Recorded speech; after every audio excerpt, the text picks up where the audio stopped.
o que eu diria para quem está assistindo e está pensando em imigrar para o Canadá? Agora as coisas mudaram um pouco e tem que pesquisar muito bem isso, porque o governo está apertando isso. A impressão é que eles estão reduzindo a, a imigração para cá. Então, tem que ver, principalmente para o Quebec, tá? Para outras províncias muda. Então, depende de onde tu quer ir. Se Uhum. tu é um falante de francês e quer vir para o Quebec, tem que ver muito bem como é que está a situação da imigração agora, pagar uma consultoria, vale muito a pena fazer isso. Não se informar o máximo possível. Outras províncias eu não sei dizer, mas para quem fala inglês, tem que ter ciência de que vir para o Quebec significa investir energia, investir em esforço em aprender uma terceira língua.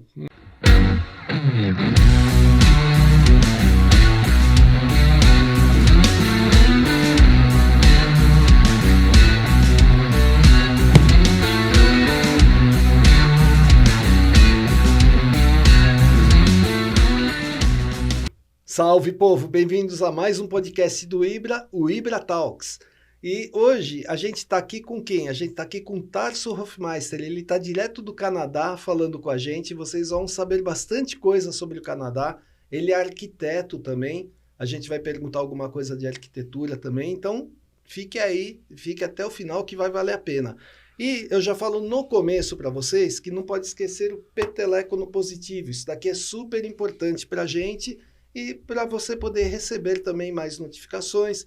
Então você tem que se inscrever no canal e ativar o sininho e colocar todas as notificações. Não esqueça disso, porque aí você recebe os próximos podcasts, os antigos que aparecerem, você recebe para poder assistir, porque a gente tem sempre casos muito, muito interessantes aqui. Tudo bom, Tarso? Tudo bem.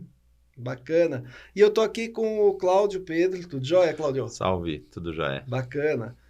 E então deixa eu falar da Editora Vilese. A Editora Vilese ela tem diversos livros, tem livro de ficção, livro de autoajuda, tem livro espírita, tem os meus livros de ficção, por exemplo, Sombra da Alma, Os Sete Mundos, toda a sequência de Sombra da Alma, toda a sequência de Sete Mundos, e vários livros, eu tenho 15 livros escritos, estão na Editora Vilese, e também o Reabilitação Animal, Fisioterapia e Acupuntura Veterinária, que é o livro do Ibra, que inclusive eu e o Cláudio somos atores, né? Somos autores do livro, então ele está na Editora Vilese, e você encontra a Editora Vilese em dois lugares, no ibravet.com.br/loja do Ibra, e um lugar bem menor do que o Ibra, que chama Amazon. Na amazon.com.br também você encontra os livros da Editora Vilese. No Ibravet, você vai encontrar os livros físicos, e na Amazon você encontra os livros físicos e os livros que são e-book, os livros Kindle, né, que eles chamam de Kindle. Então você encontra lá também. E eu tenho uma má notícia para os veterinários que não compraram reabilitação animal. Esse é filho único, acabou a edição. Então não vão poder comprar agora, mas a gente vai fazer a segunda edição, tá? Mas vão ter que esperar. Não compraram antes, né, Cláudio? Sem dúvida. Então vão ter que esperar um pouquinho. Vamos conversar com o Tarso. Tarso, você é do Rio Grande do Sul, né? De Porto Alegre.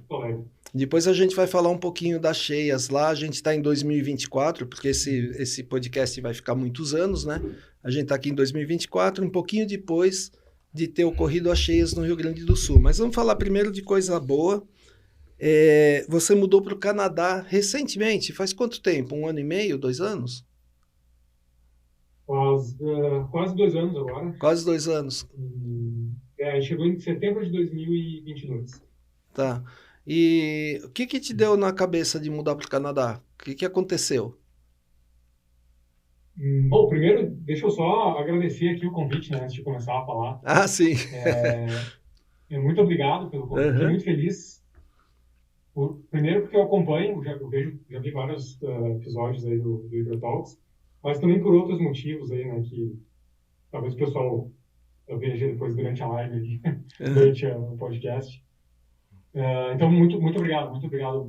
Gostaria de estar aí na mesa, mas, enfim, a distância vai ter que ser a distância dessa vez. te perguntou por que deu na cabeça da gente vir para cá. Isso. Faz muito tempo há muito tempo eu tinha essa ideia de morar fora, né? E eu e a minha esposa, a gente falava sobre isso, às vezes brincando, às vezes sério. E surgiu uma oportunidade numa época, a gente não pegou e depois, mais recentemente, perto de 2022 e 2021, veio uma oportunidade muito clara, assim, para a gente fazer esse movimento de imigração. E aí a gente pesou, né? Bom, estava com quase 40 e a Roberta é mais nova que eu. Mas, enfim, era aquele momento ou nunca mais, né? Uhum. No nosso entendimento, né? Então, tem um ponto que começa a ficar meio o limite para fazer essas aventuras aí, né? Coisas que são mudanças muito grandes na vida, assim, por vários motivos. Eu acho que um deles é a energia, né? Imigrar requer energia. Uhum. Tu despende muito, muito, assim, enfim, da tua força, né? Pra, é como se tu estivesse nascendo de novo, porque tudo num lugar é diferente, tudo é novo. Então, tu começa do zero, em alguns sentidos, né? Uhum. Língua, por exemplo. Língua. Você está na região que fala inglês ou que fala francês? Então, o Quebec, que é a província que a gente está, Aham. é a região francófona do Canadá. Tem outras Sim. províncias que falam francês, uma parte da população fala francês, mas o Quebec, 80% da população é francófona. Uhum. Então, e se a gente for falar em Montreal, que é a cidade principal, não é a capital, mas é a cidade principal do Quebec, a maior cidade, ela é uma cidade cosmopolita, como São Paulo, né? Então, aqui muita gente fala inglês, ou é bilíngue, mas mesmo assim, grande parte da população tem francês como a primeira língua. Se tu vai para o interior da província, basicamente só francês. E você já aprendeu francês? Cara, eu posso dizer assim que eu entendo bastante, eu entendo 80, 90% do que as pessoas falam, mas eu não posso dizer que eu falo francês porque eu me comunico em francês, tá? Me comunico. Mas falar é uma coisa é um pouco mais avançado, né? A ideia de Uhum. falar francês. Só que é impressionante assim que aconteceu porque eu cheguei aqui com zero, não falava nada de francês. E em um ano eu consegui avançar para esse ponto, porque eu fiz o curso que o governo oferece aqui, que é a francização, que é o francização, né? Hum. É um curso de francês financiado pelo governo, ou seja, a gente não paga nada, e recebe uma bolsa para estudar. Então, eu fiz full time, que é tempo integral, 6 horas por dia, uma coisa assim, extremamente cansativa, extremamente desgastante, mas funciona. Sim. Então, eu saí do zero e agora eu entendo e falo alguma coisa de francês. Mas é o governo que dá para imigrante? O governo dá assim na boa? Sim. Então, o que acontece? O governo tem apertado aqui essa história Uhum. Eles querem proteger a língua. Tem um movimento, principalmente dos conservadores, né, de proteger a língua francesa, porque eles têm muito imigrante, né? Então, os imigrantes, muitos vêm com o inglês como primeira língua. Uhum. E aí tu coloca essa leva de pessoas no meio da população e a língua francesa vai perdendo sua importância com o passar do tempo. Então, eles fazem um movimento contrário e uma das estratégias é oferecer esse curso de francês para que as pessoas se integrem, não só falem francês, porque Uhum. não se trata só da língua, né? Se trata da cultura também. Então, na francização, eu aprendi muito sobre o Quebec, aprendi muito sobre a vida aqui, foi muito interessante. Mas a língua oficial é francês ou inglês? No O Canadá? francês, na província. No Não. Canadá são as duas. Mas o Quebec é a única província em que o francês é a língua oficial. Por exemplo, se o presidente vai fazer um discurso, ele fala em inglês ou em francês? Ele vai falar inglês, né? Porque normalmente ele está se comunicando com líderes de outros lugares do Não, mundo. eu O digo inglês vai assim, ser uma sempre a coisa língua. doméstica. Isso seria... Não, aí acho que pode. Até o Trudeau, se eu não me engano, ele é de Ottawa. Ele é daqui de perto. Tá. Eu não lembro se ele é de Ontário ou se ele é do Quebec. Mas ele fala francês, né? Então, ele é bilíngue. Então, certamente, se é um evento acontecendo aqui, seria o francês ali. Muito louco, Muito doido, muito né? doido, Um né? negócio desse. Tá doido. E essa imigração... Isso é uma coisa louca. Eu sei que você foi para aí junto com a Roberta. A Roberta, ela tem uma bolsa, né, para trabalhar, ou ela tem um trabalho aí, como é que é? A Roberta, na verdade, grande parte do nosso movimento foi em função disso, né? Porque a Roberta já trabalha, antes de a gente vir para cá, um pouco antes, ela já começou trabalhando para essa instituição, que é um hospital aqui, e ela é pesquisadora. Então, na verdade, ela é o emprego dela aqui. Ela tem um emprego, um visto de trabalho fechado. Ela veio para cá e ela pode trabalhar só nisso. Ao contrário de mim, que sou cônjuge, eu tenho um visto de trabalho aberto, então eu posso fazer, teoricamente, qualquer coisa. Existem várias maneiras de imigrar, né? Então, É isso que eu ia nossa situação perguntar. não é muito comum, sim. Normalmente, o que o pessoal faz é comprar um college, paga um college e ganha um visto. E esse visto permite o trabalho e as pessoas conseguem acumular o número de horas de trabalho necessárias para poder aplicar para residência permanente. Estou falando isso por cima, sem significado. O que é o college? O college é a universidade. Ah, tá. É um curso universitário. Então, elas pagam e elas têm o direito de trabalhar também. Então, na verdade, é quase como comprar a tua estadia aqui, né, por um tempo. Por exemplo, se eu quero ir para o Canadá, o melhor caminho é esse, é comprar um college, porque assim, muita gente que vai assistir está interessada em migrar para o Canadá, com certeza. E esse college é uma pós-graduação ou pode ser uma graduação? É uma graduação, mas um outro caminho, com certeza, é a pós-graduação. Isso é muito... Eu diria que é um dos caminhos mais fáceis, talvez. Mestrado, doutorado principalmente. Pós-doutorado, esse é o caminho mais tranquilo. Tá? O que eu diria para quem está assistindo e está pensando em imigrar para o Canadá? Agora as coisas mudaram um pouco e tem que pesquisar muito bem isso, porque o governo está apertando isso. A impressão é que eles estão reduzindo a migração para cá. Então, tem que vir, principalmente para o Quebec, tá? Para outras províncias muda. Então, depende de onde tu quer ir. Se tu é um falante de francês e quer vir para o Quebec, tem que ver muito bem como é que está a situação da imigração agora, pagar uma consultoria, vale muito a pena fazer isso. Não se informar o máximo possível. Outras províncias eu não sei dizer, mas para quem fala inglês, tem que ter ciência de que vir para o Quebec significa investir energia, investir esforço em aprender uma terceira língua. Então, eu falo português, eu já vim para cá falando inglês, mas eu estou aprendendo francês e eu já falava para minha esposa antes de a gente ir para cá. Não tem como imigrar para um lugar que a língua principal é francesa e não aprender, pelo menos um pouco. Né? Porque se tu não faz isso, se tu não busca essa integração com a sociedade, tu vai perder muita coisa. Tu vai perder relacionamentos desde amizade até profissional. Então, não significa que a gente tem que saber falar francês extremamente bem. Acho que isso até é muito difícil conseguir, principalmente na nossa idade, né? Mas não tem como abdicar completamente do francês, eu acho. Apesar de que eu tenho um amigo que joga bola com a gente, que conseguiu um trabalho nos Estados Unidos agora, ele é arquiteto, por acaso, também. E ele é professor. E ele conseguiu, eu estava brincando com ele no último jogo, ele passou aqui 11 ou 12 anos sobrevivendo só com inglês. Parabéns, porque não é fácil fazer isso. Não deve ser fácil mesmo. Você falou que tem um amigo de jogar futebol. Como é que é para fazer amizade? Você está em outro país.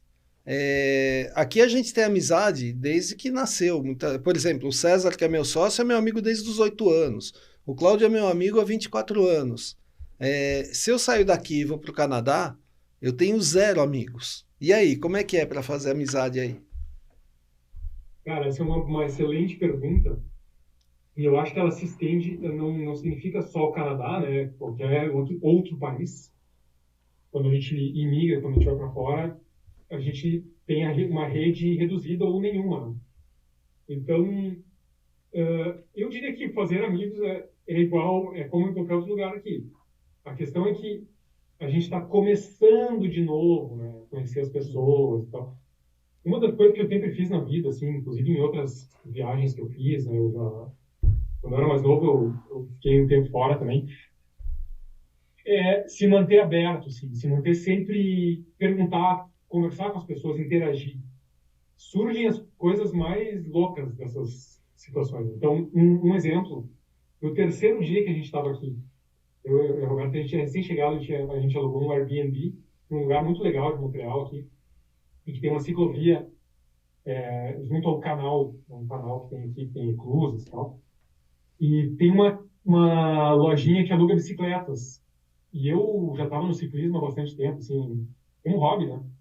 E eu pensei, vamos ali ver os preços, né? Vamos alugar uma bicicleta. E fui lá e conversei com um cara que estava atendendo lá, que era um argentino. Uhum. Argentino, você sabe, é louco por futebol que nem brasileiro, né? E dali, ficamos conversando uma hora ali, um tempão, ele dando dicas pra gente. Cara, muito legal, o cara é meu amigo hoje. E ele me indicou esse meu amigo que agora vai para os Estados Unidos e organiza esse time de futebol.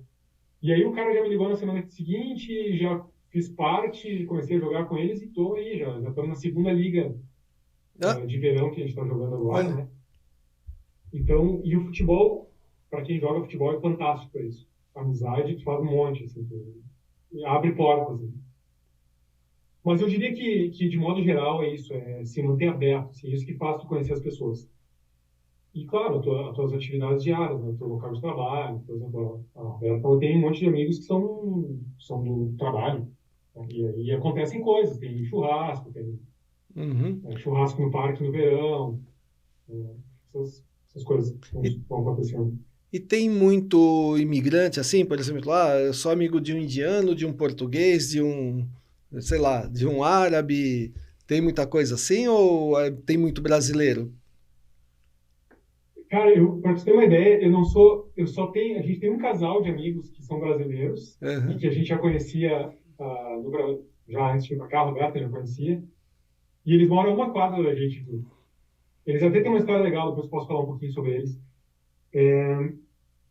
Então, basicamente, os meus amigos e conhecidos são todos de outros países. Assim, a gente conhece gente daqui e essa galera do futebol aí, cada um de um lugar. Tem o time, para você ter uma ideia, o time tem chileno, que é o pessoal que fundou o time, Uhum. tem argentino, tem pessoal da Argélia, né? Argélia em português. Tem mexicano, tem, enfim, tem gente do Canadá, poucos, né? Tem francês, porque tem muito francês aqui. Ah, Os é? franceses vêm para o Quebec, provavelmente por causa que nem os brasileiros vão para Portugal por causa da língua, né? Sim. Então os franceses vêm para cá, tem muito francês aqui. Agora, nativo do Canadá tem pouca gente? Ou tem muita gente? Que nem eu estava falando sobre a língua, né? Quando a gente vai para o interior, tu vai encontrar predominantemente as pessoas, os locais, as pessoas que são descendentes Uhum. dos primeiros imigrantes, né? Os novos imigrantes, Montreal, como é muito cosmopolita, tem muito oriental, tem muito africano, Hum. muito sul-americano, tem muito mexicano, mexicano tem muito. Que tá perto, né? Então, México tá oi? perto. México tá perto. É. Claro, claro, por isso, Uhum. né? Toda a América do Norte, então tem muito. Então, só que ainda assim a gente mora num bairro ele era um bairro mais pobre de Montreal e hoje umas décadas atrás, ele vem sofrendo modificações, assim, uma certa gentrificação e ele melhorou, ele está super, super legal o bairro, assim, tá muito bom. Então tem muito habitante aqui do bairro que é local, assim, que é já há gerações está no Canadá. Uhum. E vamos falar do frio, porque assim, eu lembro, tem um casal de amigos meus que moram aí no Canadá, eu acho que eles estão perto de Toronto, se eu não me engano, e eu lembro quando eles estavam indo, eles me convidaram para ir também. Estavam fazendo todo o trâmite, tudo para ir. E o veterinário ganha bem aí. A gente entra como técnico veterinário e ganhava acho que $5.000. Não é pouca coisa. Assim, dava para viver, né? $5.000 É um bom canadenses. salário. É. Bom salário. E aí quando eu vi a temperatura, falei, não, obrigado. E aí, como que é se adaptar ao frio? Porque assim, quando eu vi aonde eles estavam, para onde eles estavam indo, chegava a fazer -40. O Deixa eu só dar máximo que eu peguei foi -2. uma ideia. Olhando o mapa de frente assim, dá uma ideia. Montreal, Toronto, você falou Toronto, Montreal, Toronto, Quebec. Situa pra gente, assim, só Para entender onde que tá. desculpa a minha ignorância, mas só para entender, assim, aonde está o quê e onde é mais quente e mais frio. Sim. Olhando o mapa do Canadá, assim, na De mesa. frente. Montreal é muito próximo dos Estados Unidos, né? Na verdade, é 600 quilômetros de Nova York. Dá para ir de ônibus para Nova York. Dá para ir de trem, dá para ir de carro. Então, mas Montreal é bem mais ao leste do Canadá, né? Toronto já é um pouco mais a oeste, se não me engano, 4 horas de carro aqui, se não me engano é isso, a oeste, e é outra província, Toronto é Ontário. Então, e Quebec City, ou La Ville de Quebec, ela fica mais ainda a leste, é uma cidade importante, é a capital da província, capital administrativa da província, e é uma das cidades mais antigas, se eu não me engano, até a mais antiga, tá? Mas é mais no norte?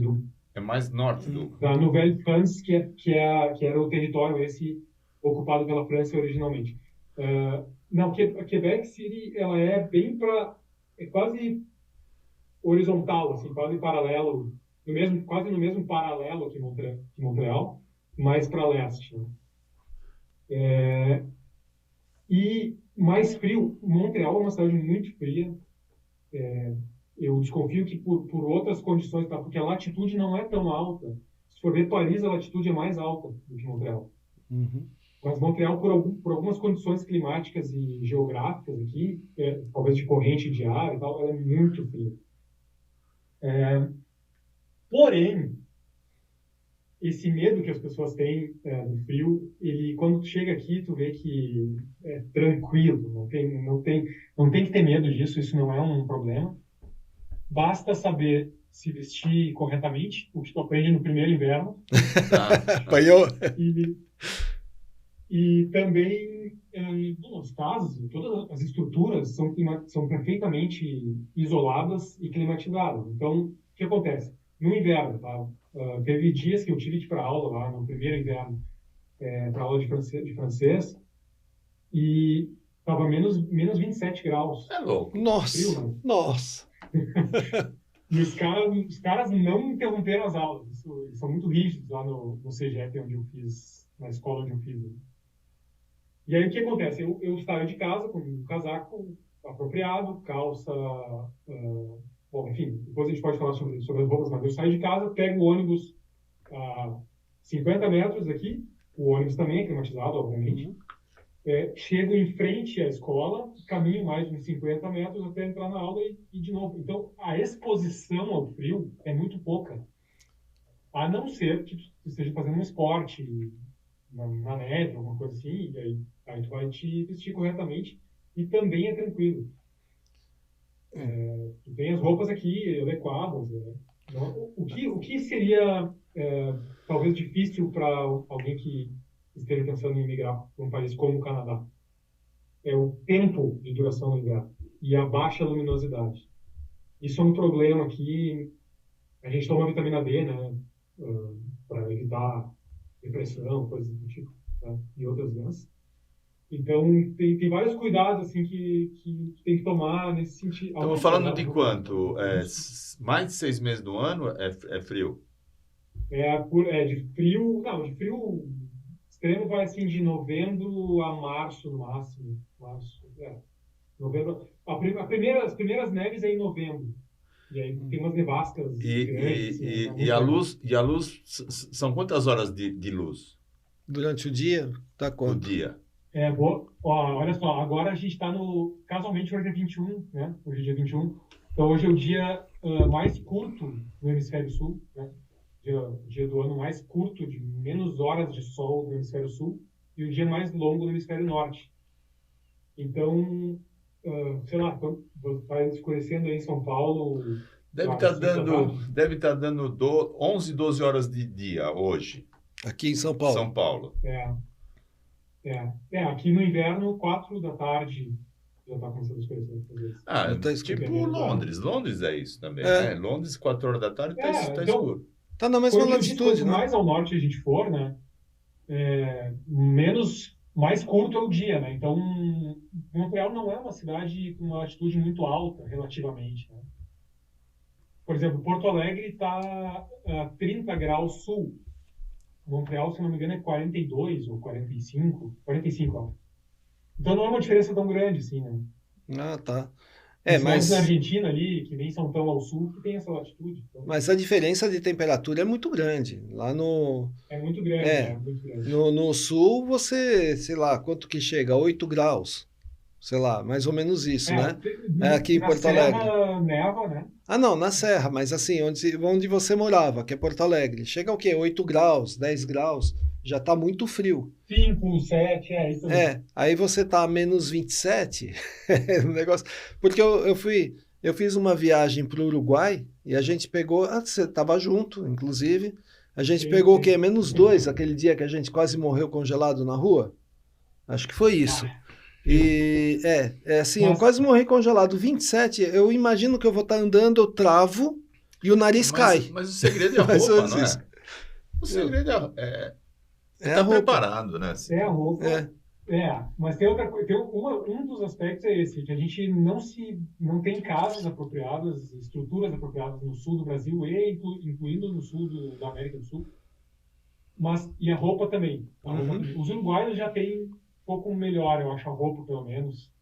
Eles são mais preparados porque tem a questão do vento lá também. E é por isso, né, que a gente passou frio também. Porque tava muito vento. E a mesma coisa, o Uruguai ele é exposto ali, né, pela abertura do Rio da Prata e tal. Sim. Mas Montreal tem uma situação muito parecida com isso. E aí é um problema. Se tu pode não estar muito frio, pode estar 5 graus. E é incrível como a gente se adapta, né? Para mim, 5 graus hoje em dia é... Você sai sem camisa. Não tem nenhum problema. 5 graus você sai sem camisa na rua, né? Não, tu tá brincando, mas os caras aqui, eu já vi gente de camiseta e de bermuda com essa temperatura. Mas é costume, né? O corpo vai acostumando, vai Agora virando tá fazendo pinguim. calorão, né?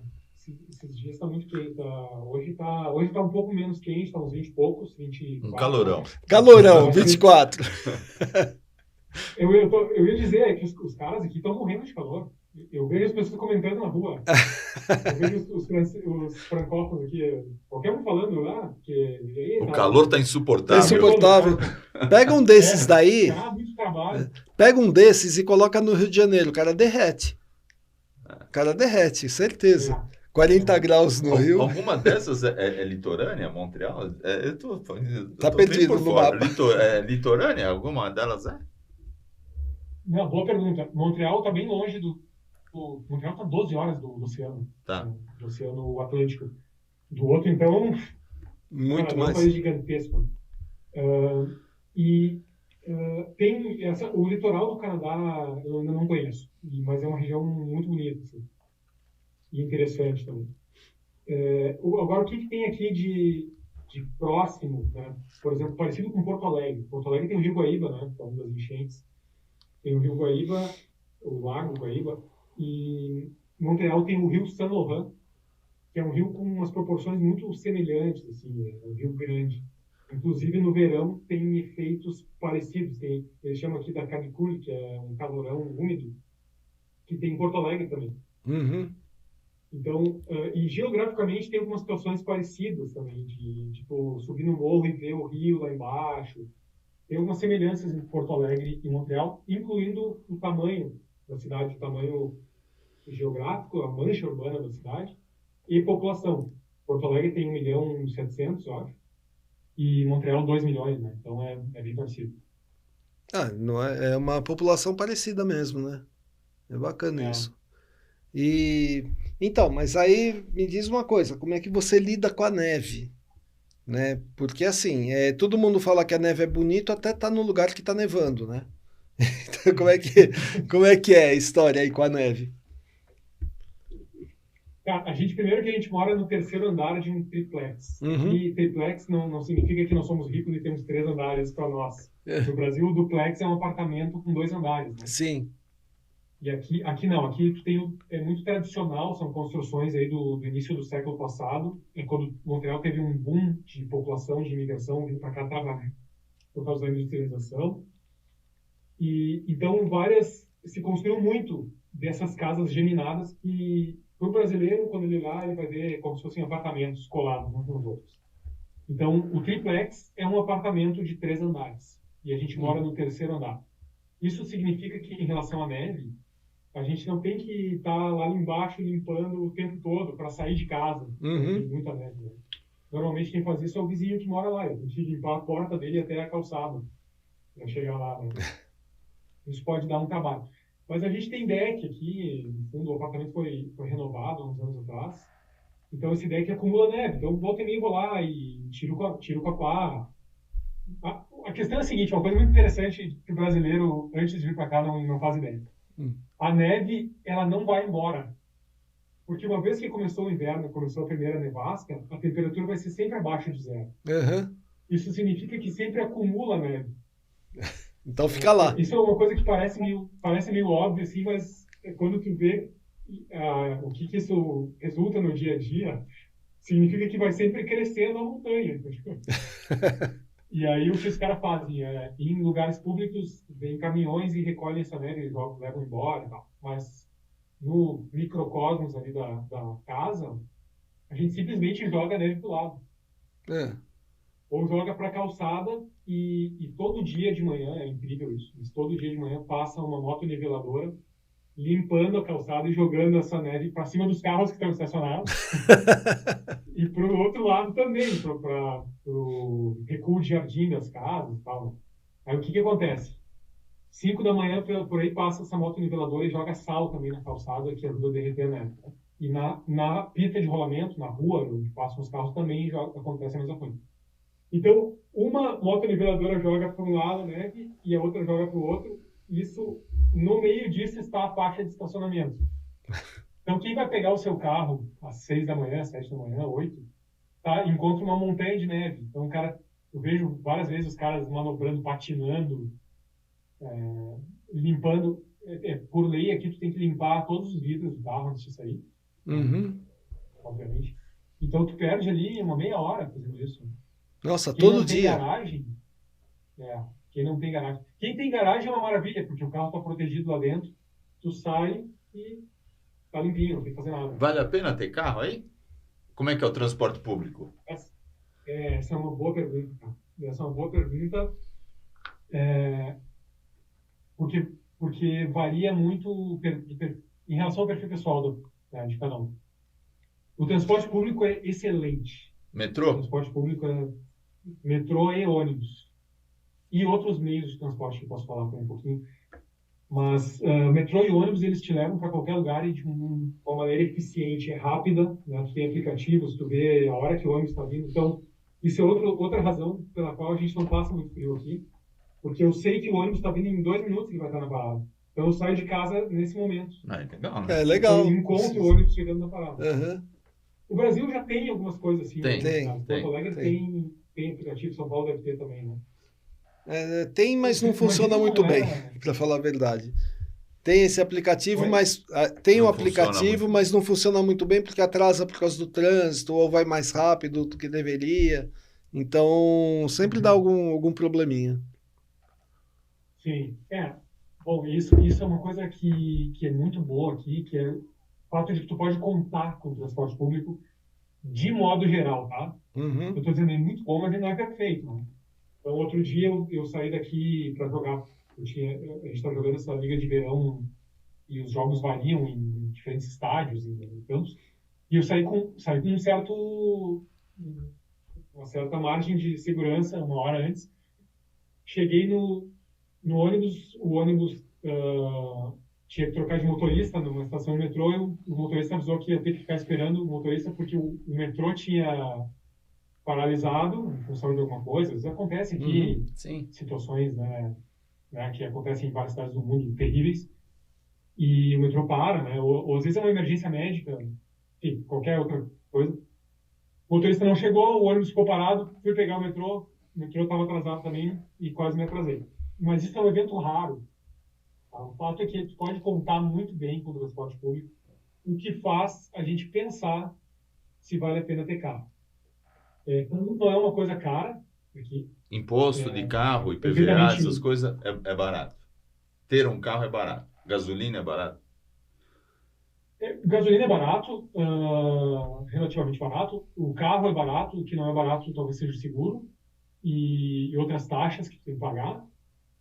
Estacionamento, mas não é que nem uma cidade como São Paulo, por exemplo, que tudo tu paga muito caro para estacionar. Então, é outro mundo, não tem nada a ver com isso.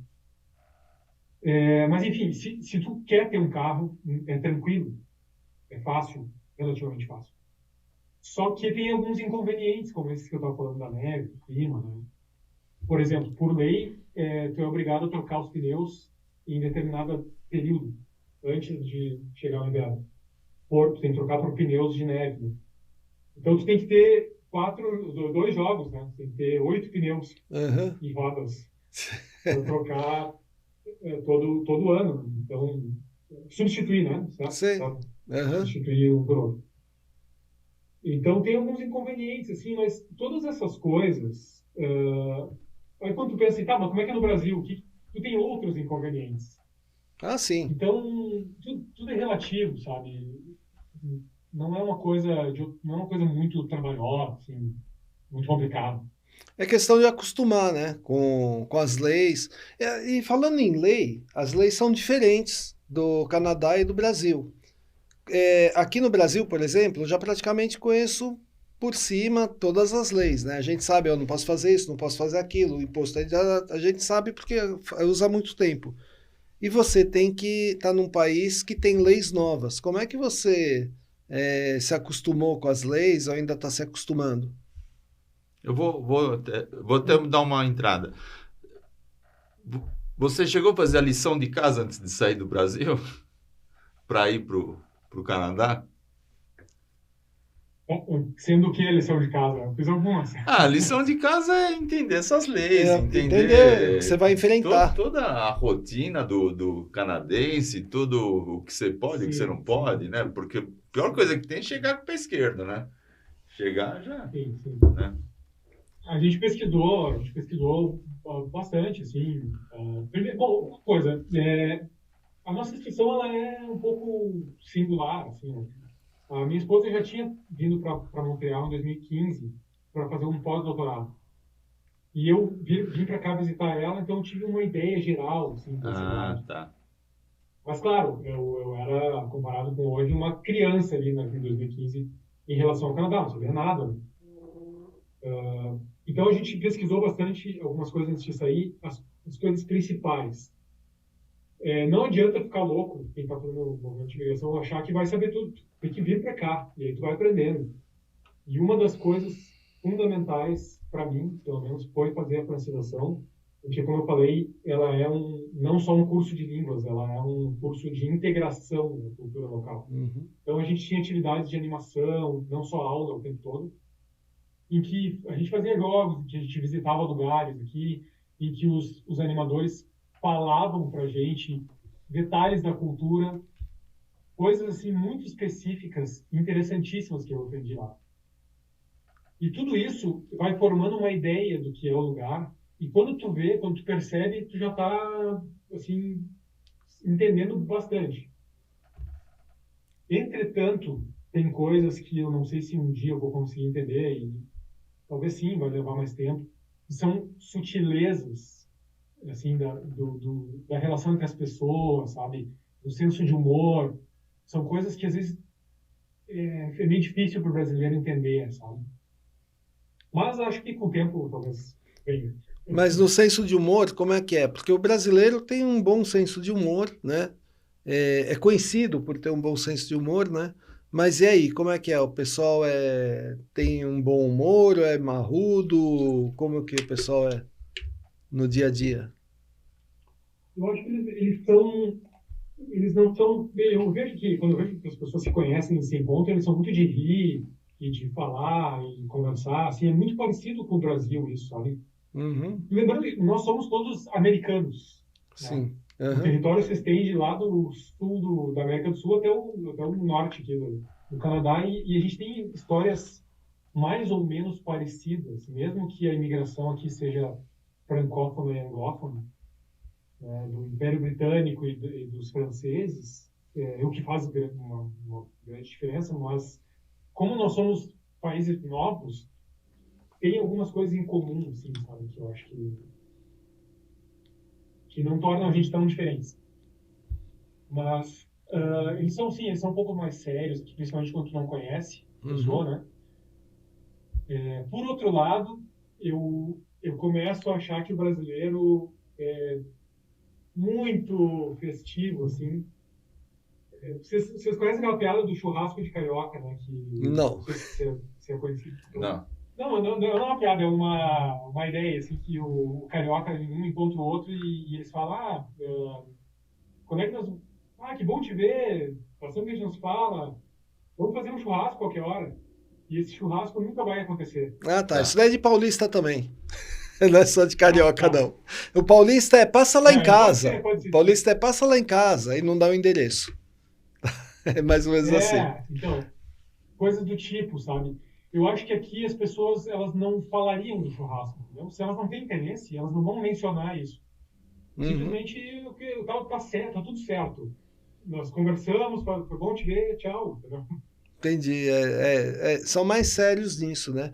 Eu perguntei isso porque, por exemplo, regiões de Portugal, o pessoal é marrudo, assim, é cara fechada, são meio brutos. Tem região que o pessoal é super, né? Você vai no Porto, parece brasileiro falando com sotaque de português.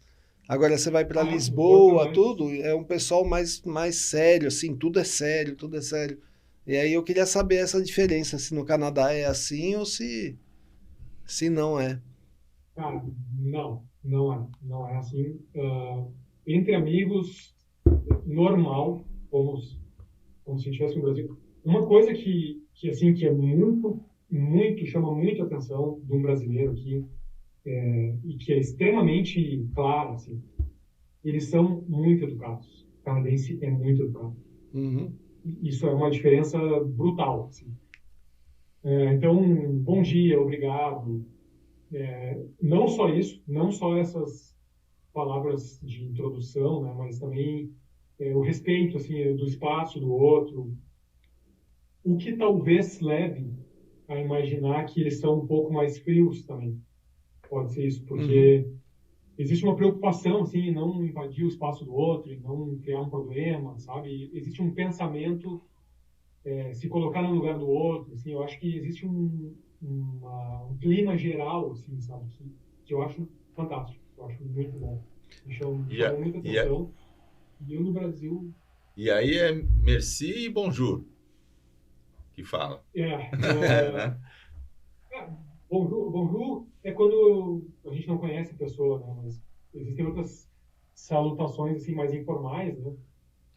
E pode ser, bom, quando chega no comércio, em muitos lugares os caras falam bonjour, hello, porque é para indicar que ele é bilíngue e então tu pode falar a língua que tu tiver aqui, É, né? legal, né? é bacana. Bonjour, hello. É, já dá para as E, duas.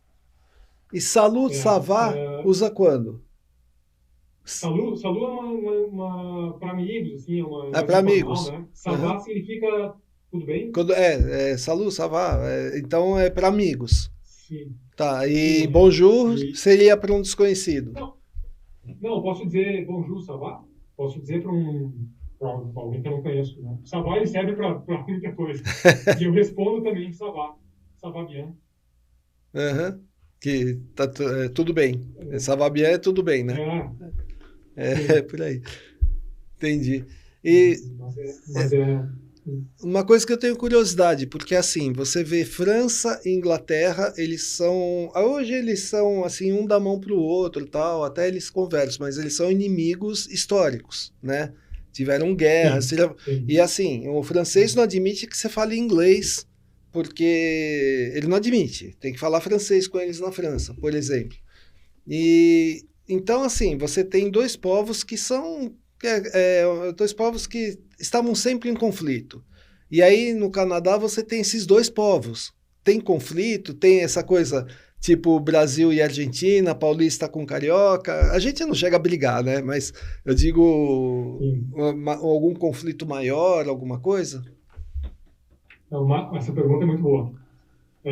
Então, o que acontece? Para começo, só para você ter uma ideia, existe uma rua em Montreal, a Saint-Laurent, que ela é mais ou menos norte-sul e divide a ilha historicamente entre leste e oeste, sendo o leste o lado francês e o oeste o lado britânico. Louca, né? Doida. Os habitantes.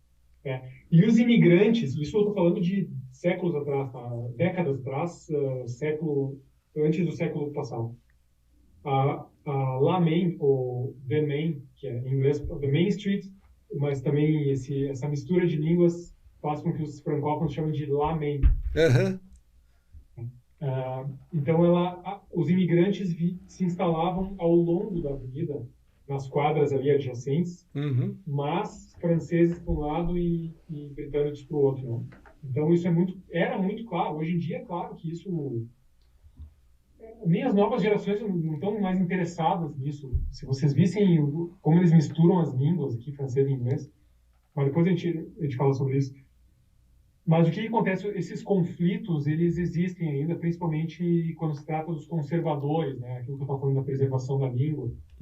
Então, os caras, eles querem falar francês.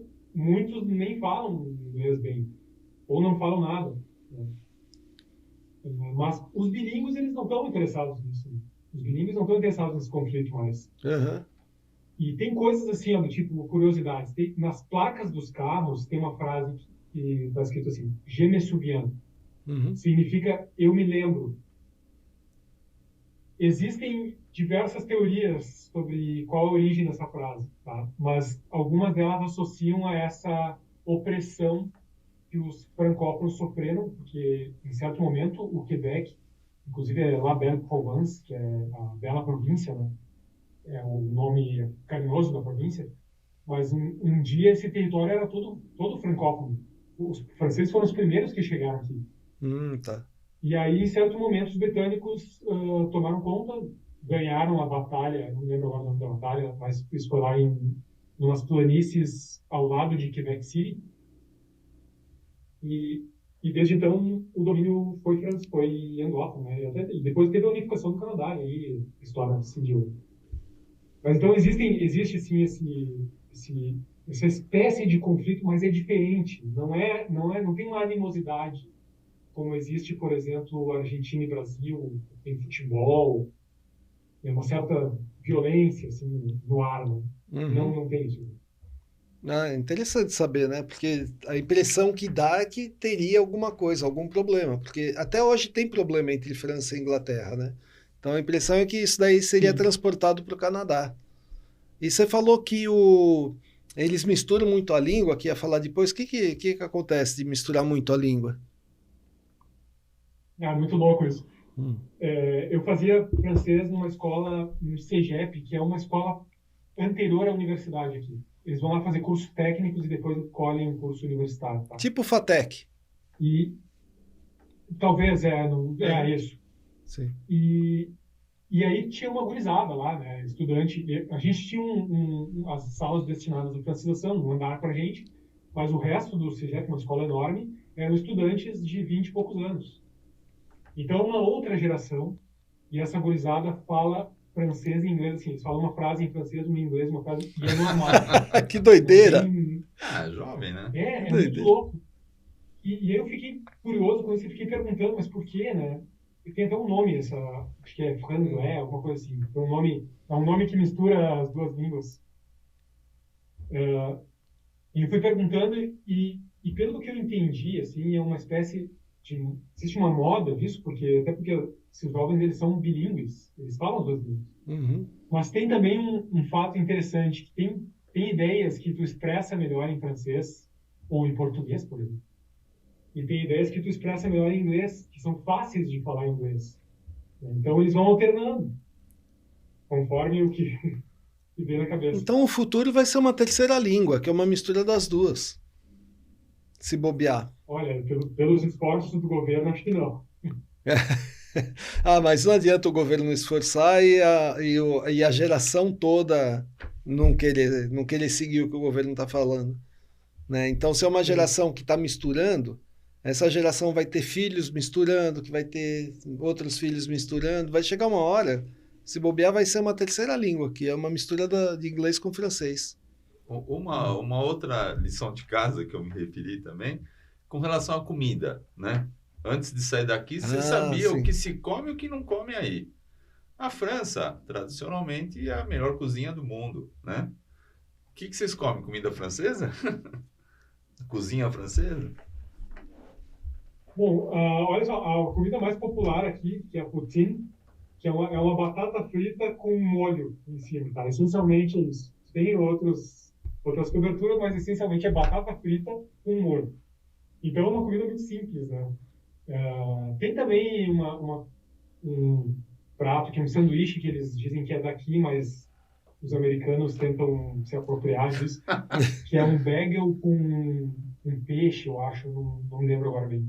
Mas é um bagel, não, é um pão redondinho, aquela rosca, recheado. E agora sim, claro, tu vai nos restaurantes aqui, primeiro tu encontra a comida do mundo todo. Montreal, né, principalmente. Então eu saio na esquina, tem o indiano, mas ainda assim, essencialmente a culinária e a cultura é francófona. E a questão toda é se acostumar, né, por exemplo, não tem buffet aqui, não.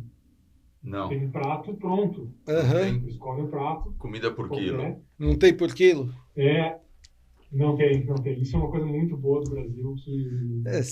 Você podia abrir um aí. Podia abrir um. Ia ganhar dinheiro. É uma boa ideia. Ainda mais que tem bastante brasileiro. Já ia começar com os brasileiros indo, né? Tem um café aqui... Mas você come o quê? Você faz comida na sua casa? A gente quase sempre a gente come em casa, a gente cozinha e comida, feijão, arroz, massa, comida brasileira, então. Universal, brasileira. E você encontra fácil no supermercado, encontra fácil feijão, arroz? Feijão preto, acho, né? Feijão... Sim, feijão preto, sim, feijão preto. Até, por exemplo, a Roberta, ela é de uma região italiana, do Rio Grande do Sul ali, de imigração italiana, da Serra Gaúcha. E, por exemplo, a gente consegue comprar no supermercado aioli, para fazer, se quiser. Comprar o quê? Aioli talvez em São Paulo tenha outro nome. É aquela massa pequenininha que é dobrada. Capelete? Será que é capelete? Capelete. É? Ah, tá. Capelete. Aí consegue comprar. Isso tem no mercado. Então, redes de mercado normal aí, grandes, né? Sim. Os supermercados não são que nem os brasileiros, assim, tem também, claro, tem esses gigantes, mas tem muito nos bairros. Então, tem supermercados, redes grandes, com supermercados de pequeno e médio porte. Então, eu posso ir aqui a pé no supermercado, tranquilo. Mas, assim, sobre o acesso a comidas exóticas, digamos assim, para eles aqui, né? Então, as coisas brasileiras. A erva mate, por exemplo, a gente toma chimarrão. A gente toma mate aqui e a gente compra aqui na Wellington, que é 3 quadras aqui, tem um mercado que vende produtos asiáticos, com coisas consideradas exóticas. Então, eu compro goiabada, compro o que eu quiser do Brasil. Eu compro pão de queijo.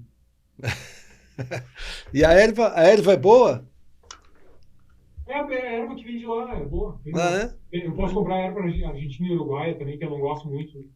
Aí é uma outra cuia também, né? A gente compra feita no Rio Grande do Sul. Então, assim, a ideia, pessoal, de imigrar e que as coisas vão ser totalmente diferentes, ela já não é mais a mesma coisa do que em 1950, entendeu? Hoje em dia as cidades são tão homogêneas. Globalizado, né? Globalizou. Mas é Nesse caro. processo É ele já caro vem para todo- comer aí? O Não, custo você acha não é mais caro, barato não o é caro. Brasil ou o Canadá, assim? O Brasil é mais Alimentação. caro, relativamente, o Brasil é bem mais caro. É. Ah, é? Bem mais caro não, mas é significativamente mais caro. Porque, por Porque exemplo, o o que a gente tem que acesso, fazer? às vezes, à carne é complicado aqui no Brasil, né? Na verdade, algumas coisas são caras, né? Mas a cesta básica, acho que o povo tem acesso, macarrão. Tem acesso. Aí você acha que você tem acesso a tudo no supermercado? Carne é cara.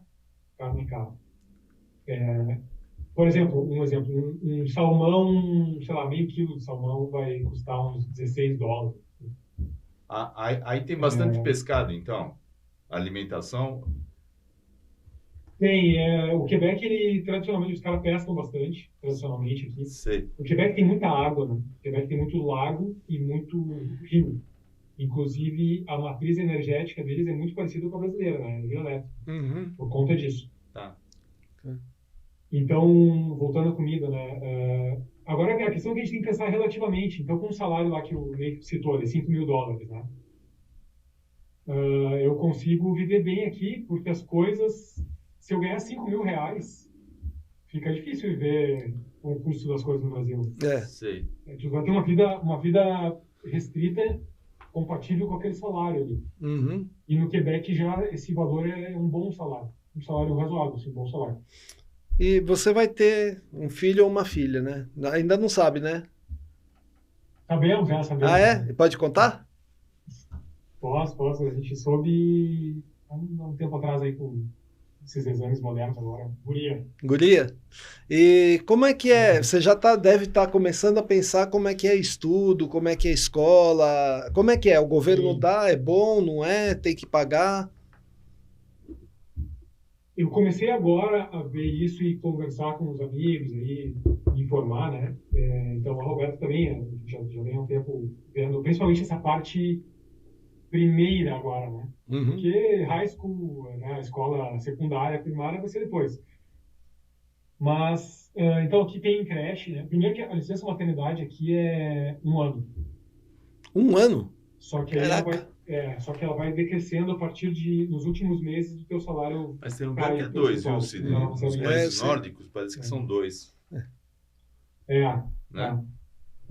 Isso é fundamental, né? Licença maternidade grande para uma sociedade saudável é fundamental. Grande, não sei se é grande, relativamente, né? Não sei se 1 ano. Maior que o Brasil, né? O Brasil é quantos? 4 meses, de 4 a 6 meses. Depende da empresa. 4 meses é o normal. E aqui tem uma questão interessante também, que a licença maternidade ela pode ser compartilhada, né, com o pai. Ah, tá. Então, o Canadá é um país, assim, é um dos países mais politicamente corretos do mundo. E tem essa questão de igualdade entre homens e mulheres muito acentuada, muito presente na ideia da sociedade.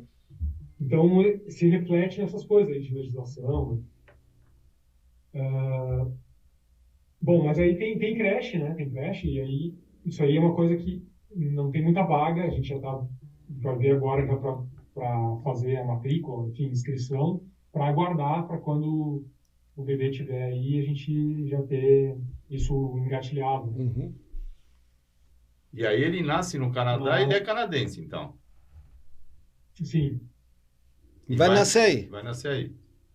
Vai nascer aqui. Melhor, né? A gente tá aqui, né, tem um trabalho aqui, não tem por que ser diferente. Não, e a menina depois ela consegue cidadania brasileira, se ela quiser também. Sim. Tranquilo. Mas já tem nome? Não, estamos trabalhando na lista. Tem um nome aí, Estão pensando. em alta, mas não sabemos ainda. Beleza. E você tinha falado... A ideia é ficar aí, então? Sempre que perguntam pra gente isso, a gente é bem claro assim a minha ideia, mas não como resposta, porque a nossa ideia é ir ficando o quanto a gente achar bom, o quanto a gente. Primeiro a gente veio para ver como era e ver se a gente ficava, e a gente foi gostando. E agora a ideia, já no segundo momento, é, bom, vamos ficando até quando a gente achar que, até enquanto for conveniente, né? Daqui a pouco aí a gente tem um filho aqui, aí as coisas, a situação já muda.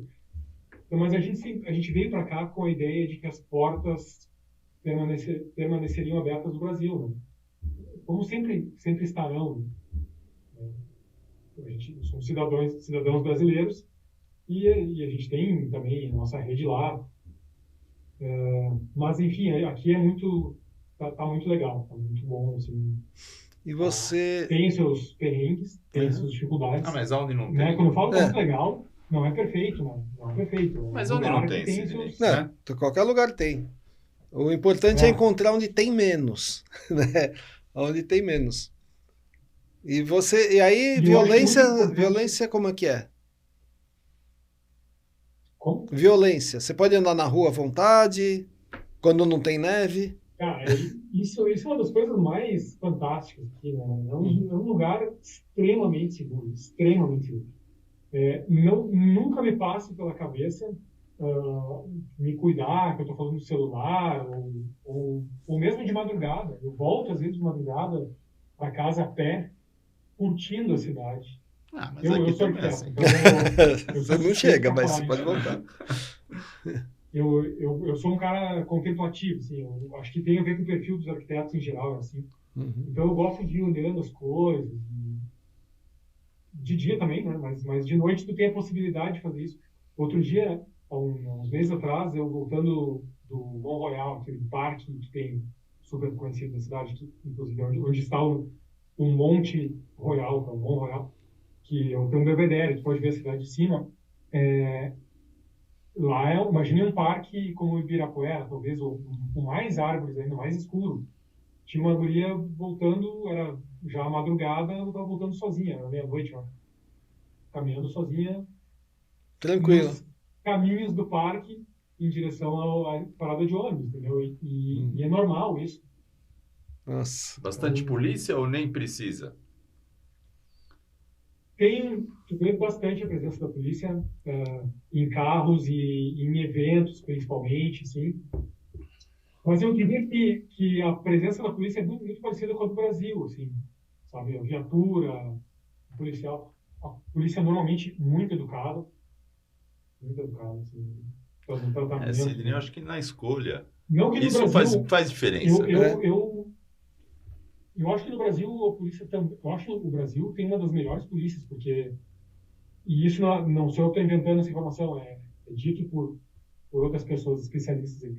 Mas, no meu entendimento, porque os caras lidam com situações diferentes aqui, que é o extremo da violência e uma situação tranquila como cidadão, né, ali. E você é arquiteto, né? E eu sei que você fez alguns trabalhos aqui, eu até vi alguns trabalhos teus, e você foi para aí. Você já conseguiu validar teu diploma? É difícil? Como é que faz para validar o diploma de arquiteto aí?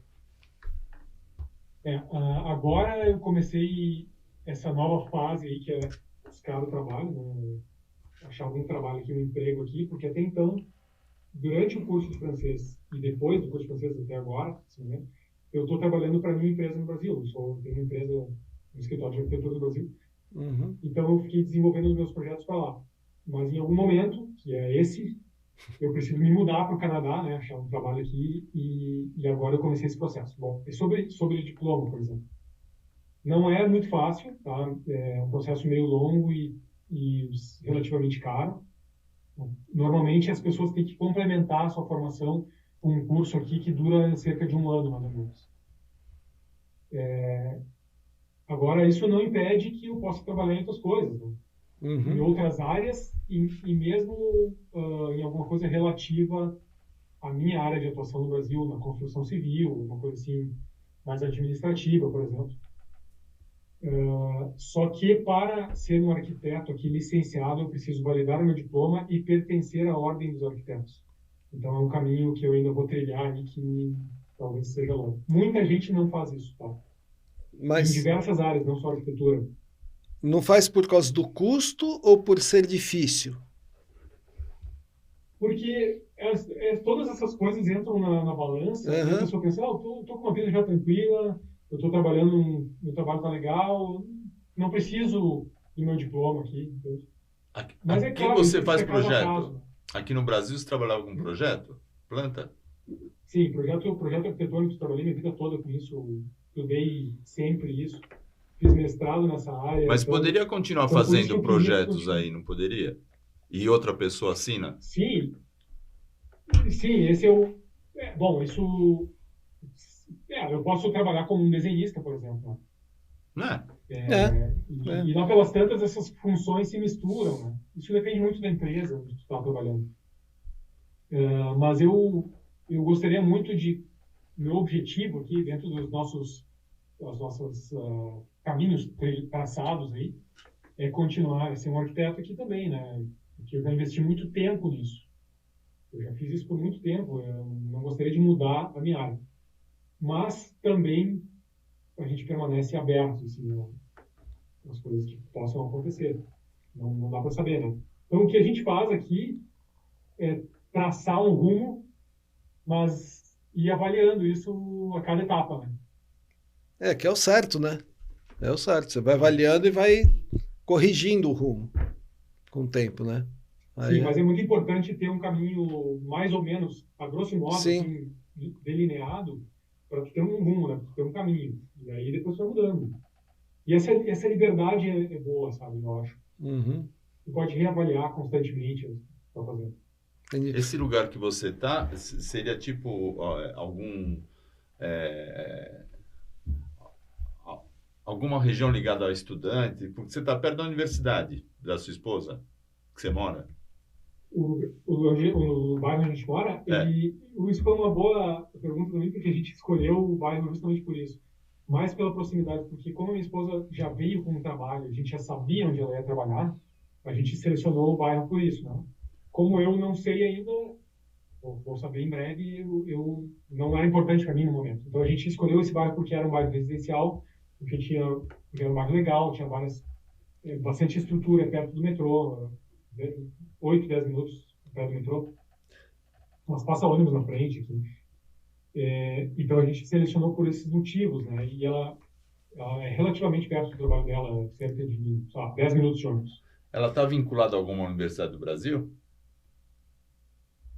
Sim, mas não em relação ao trabalho dela aqui. Porque quando você sai fora... Ela está vinculada à Universidade Federal, lá no Rio Grande do Sul. Ela está vinculada? Mas como orientadora, mas não...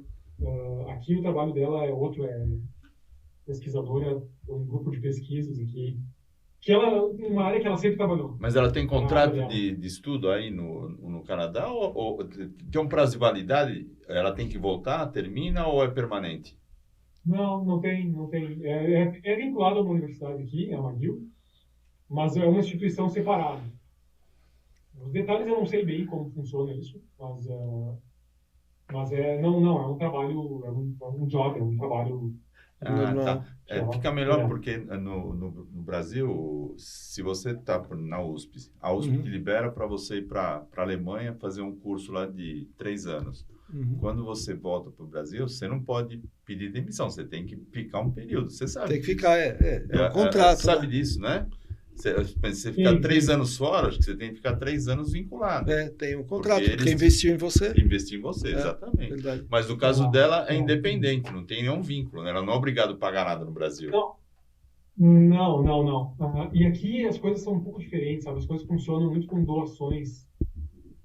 Tem os caras que têm grana e que têm interesse em investir em determinada pesquisa. Tá. Por exemplo, ela trabalha com um assunto relacionado à origem e doença nos primeiros 1000 dias de vida, na primeira infância, incluindo a vida no útero. Então, é relacionado com medicina. Tá? Ela é nutricionista, mas ela trabalha nessa área e pertence a esse grupo de pesquisa. Então, esse grupo de pesquisa, ele é, acho que, parcialmente financiado pela universidade e pela instituição, mas tem muita doação. Então, volta e meia tem o pessoal lá querendo ver como é que a pesquisa está andando. Né? Então, vem muito dinheiro que são doações, não são de órgãos públicos como no Brasil. Tá. Seria de E- ONG, assim, você acha? Não, acho que não é. É que lá o pessoal faz muita doação mesmo. Por exemplo, o cara que estudou na universidade doa para a universidade, não é? Tipo, ajuda a universidade porque a universidade ajudou ele. Que nem Estados Unidos, né? É. Eles fazem muito isso. Agora me fala Sim. uma coisa. Eu sei que você tem uma gata aí que acha que é cachorro, né? Ela sempre pensou que era um cachorro. E ela tá aí, tá tudo bem com ela? Tudo bem, estranho que ela não apareceu aqui ainda. Achei que ela ia participar da E conversa. Né? como que Volta e meia foi? passa aqui na frente. Passa, né? Ela é a atriz principal. E como que foi para levar ela para aí? Qual foi o trâmite? Porque, por exemplo, tem uma pessoa que está querendo mudar para o Canadá e tem animal. Como que é o trâmite para fazer isso? Bom, tem que procurar um veterinário no Brasil, né? Vai ter uma documentação lá para ser feita e atestada por um veterinário. Tem que complementar uma ou outra vacina. Na verdade, a gente chegou aqui e o policial da fronteira falou assim, vocês teriam que ter essa vacina aqui, mas eu... Acho que é ou uma taxa... Não, é uma taxa. As vacinas... A Nina foi com tudo completo do Brasil, todas as vacinas. E aí essa taxa, ele foi... A gente teria que ter pago, não nos informaram. Ele falou, não, mas eu vou isentar vocês, não tem problema. O cara foi super gente boa, assim. O que é uma coisa importante na chegada do imigrante, né? Porque tu chega, tu tá tenso com tudo, assim. Uhum. Então a gente teve muita sorte, assim, sabe? Claro, a gente tinha tudo correto, né? A gente tinha todas as coisas, toda a documentação. Uhum. Mas a gente foi muito bem tratado aqui sempre nesse âmbito, né? De fronteira, assim. Mas então é o E aí veterinário a aqui gente... que faz tudo. Não Não, precisa então a de gente fez toda a um. documentação. Desculpa, contou. Não precisa de uma documentação do Canadá ou entrar em contato com a embaixada, nada disso. É o veterinário daqui do Brasil que vai fazer tudo. Isso. Então a gente procurou a veterinária dela e ela nos passou toda a informação e a gente preencheu todos os dados lá, ela examinou a Nina e tal. E aí tem outra parte, né, que é a parte do voo. Essa parte é tensa com gato, porque... mas para nós foi muito tranquilo. Foi muito tranquilo, muito mais tranquilo do que esperado. A gente preparou tudo também, tinha lá a caminha lá descartável, né, para poder limpar, a caixinha no caso de emergência e tal. E tem uma parte muito tensa, que é no aeroporto em São Paulo, a gente teve que tirar a Nina e a gente vai numa cabine e ela é inspecionada, questão de tráfico, coisa assim. Ela é inspecionada, a gata. Ah, olha só. Faz sentido, Não sabia. Faz sentido. E aí, isso é muito... Ela vai com a coleirinha, tudo, né? Tem que levar ela o tempo todo com a coleirinha. E ela vai presa na caixinha, a coleirinha. Ela vai na cabine com você. Vai na cabine. Não, isso não tem como ser diferente, né? E no porão não, é muita tortura para os bichos. Talvez cachorro lide melhor com isso, não sei. Mas gato, os barulhos e tal. E até eu ouvi falar que os porões dos aviões, em algum caso de emergência, eles têm um sistema de segurança que libera um extintor de incêndio, algo assim. Sim. E que é tóxico. Na verdade é o seguinte, o porão, ele carrega um monte de coisa que de repente uma pode pegar fogo, tá? Então a prioridade é o ser humano, em ponto final.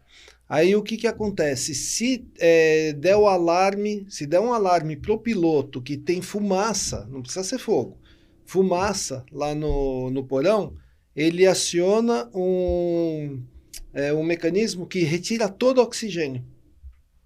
Aí o animal morre. Aí não tem jeito. É raro acontecer, mas acontece. É questão de prioridades. Né? Prioridade é o ser humano e também imagina um avião cair lá de cima, cair numa cidade e morre mais ser humano ainda, né? Morre animais. Sim, então a prioridade é essa. Mas dentro de todo esse quadro aí, a gente levou a Nina na cabine, no chão, ela vai ali com uma bagagem de mão que tu bota embaixo do pé, né? E bem quietinha, tudo tranquilo.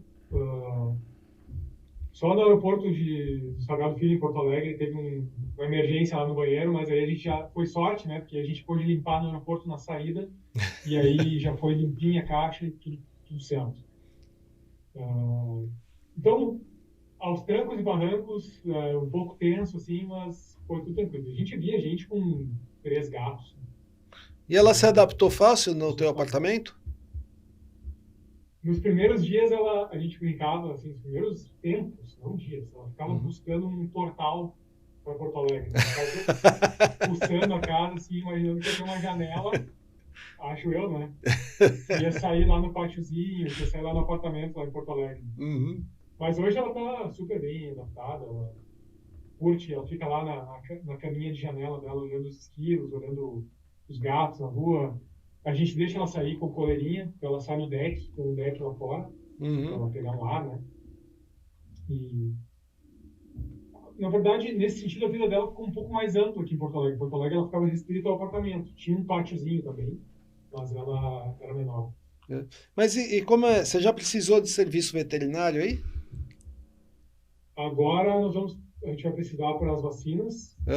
E aí eu te conto depois. Depois você me conta, porque eu queria saber como é que é o serviço veterinário, se tem restrição, por exemplo, ser obrigado a ir do bairro, alguma coisa assim. Não, isso certamente não. Não. Nem para os humanos tem isso, né? Apesar de que tem todo um controle aí das clínicas e tal, mas, saúde, né? Mas não, pode ir em qualquer lugar. A gente tem visto, mudando um pouquinho, a gente tem, volta e meia, vê uma história. O pessoal estava em Portugal, sofreu, como chamam, uma certa animosidade, uma ofensa. Xenofobia. Alguma vez se passou por isso aí? Chegou a passar? Ou sabe de algum imigrante que tenha passado? Isso é outra coisa assim muito interessante dos Quebecois, aqui, dos Quebecers. Eles são receptivos. Que eu tenho, que eles são receptivos. Super receptivos, super abertos, super Isso é bom, né? Acolhedores. Super acolhedores. Não... Talvez, certamente isso existe como existe em qualquer lugar do mundo. Quando vem um estrangeiro, sempre existiu isso na história da humanidade. E ainda hoje existe, mas em algum nível. Mas aqui, eu vou te dizer, nunca nem perto disso acontecer. Claro que pressupõe que tu te encaixe um pouco na sociedade, que tu haja eu acho isso fundamental. Sim, isso tem que ser, isso é fundamental. Você vai para um outro país, você vai se adequar ao país, não o país vai se adequar a você. Isso é óbvio. Certamente, certo. E eu acho que tu resumiu aí, Cláudio. Isso é muito importante, fundamental isso. E nessa situação, eu diria assim, eu nunca vi nada, nem escuto falar. Converso muito com meus amigos que já estão aqui há 10 anos ou mais, e outras pessoas, e ninguém relata nada disso. Então, eu acho que o Quebec, pela sua formação, né, inclusive, por exemplo, o cara que aluga o apartamento com a gente aqui, os pais dele são imigrantes franceses. Ele nasceu aqui, mas os pais passaram pelo que a gente passa hoje. Sim, então, verdade. Ele falou assim, não se preocupem, meus pais também são imigrantes. Ele estava preocupado em nos deixar à vontade quando a gente estava... Bacana, hein? Legal. Não, o cara, para você ter uma ideia, o cara é super legal. O cara nos levou para conhecer a família dele no interior, é uma cidade que é 1 hora de Montreal, para o sul. Eles estavam fazendo um churrasco lá. E aí a gente teve contato com um núcleo familiar, assim, local, ver como é que eles se comportam no churrasco, sabe, na socialização ali, né? Enfim, conhecer a família ali, né? Mais inclusivo então, impossível, né? Oi? Mais inclusivo que isso, impossível. Não, então, por essas razões, assim, que eu te digo, para nós, assim, tudo muito bom, muito tranquilo, muito receptivo, muito generoso. Generoso, verdade. Muito generosos. E aí, voltando àquela questão, tem problema entre ingleses e quem fala inglês e quem fala francês. Eu, às vezes, preocupado, assim, em falar francês, porque eu via que a pessoa não era anglófona, por exemplo. Mas os caras não estão... A preocupação deles não é assim, eu não falo francês, eu não falo inglês, eu sou teu inimigo. Não, os caras eles estão preocupados em, bom, vamos se comunicar, entendeu? Uhum. Não é essa... Entendi. Não existe esse problema também na língua, não existe. Você falou que você conheceu o núcleo familiar, como eles se comportam. É muito diferente do Brasil ou é igual num churrasco? É muito parecido, muito parecido. É. Todas as coisas com as crianças, né, o cuidado com as crianças ali. Uhum. E eles moram numa fazenda, então, claro, tem toda a estrutura, tem uma casa muito massa, tem a parte que lá onde tem a criação de galinha, que é toda isolada, né? Porque imaginem, menos 30 aqui no Brasil. Não é um aviário que nem no Brasil. Congela. Né? Daí tem a parte de grãos, assim, enfim, toda a estrutura de fazenda parece meio um negócio meio espacial, assim, meio tão tecnológico, tão bonito, assim, bem cuidado. E aí, em volta da casa, a gente estava fazendo churrasco em umas árvores ali. Então, o churrasco, na verdade, não é um churrasco brasileiro, né? É um churrasco de bife na grelha, Uhum. tinha cachorro-quente também. É um pouco o churrasco do paulista. É verdade. Não é? Oh, verdade. É verdade. Se liga ao rádio agora, vai estar tocando que música aí? Música inglesa? Tem rádio mais francófona e rádio mais... Tem as duas, então, tá. Então, mas isso é bem claro, assim, na maioria das rádios. Essa aqui é francesa, então lá é inglês. Tá. E toca a música... Tem uma rádio aqui que eu escuto bastante que... Toca a música do mundo todo ou toca a música do Canadá? Então tem uma rádio aqui bem conhecida, a Energia, Uhum. Energia, né? E ela todos os caras, os narradores, eles falam tudo em francês e eles tocam muita música daqui local, quebecois. Então tem uma música meio o que seria comparável ao sertanejo, talvez, alguma coisa assim. Você já está curtindo, pelo jeito. Qualificado, assim. Você já está gostando, já pegou o gosto da coisa. Eu gosto, tem umas músicas de francês assim, que são bem legais. Assim. Tem uma banda aqui especial que eu acho legal e que é bem caipira, assim. Tá. Mas é meio country, assim, tipo o interior do Quebec, ele lembra um pouco o country dos Estados Unidos. É legal. Bacana. Eu gosto. Eu gosto. Legal. Inclusive a camisa xadrez, o chapéu, sabe? Cinturão. E guarda algumas semelhanças com o Rio Grande do Sul nesse sentido. Verdade. Faz sentido. Mesmo, faz sentido. De longe, assim, né?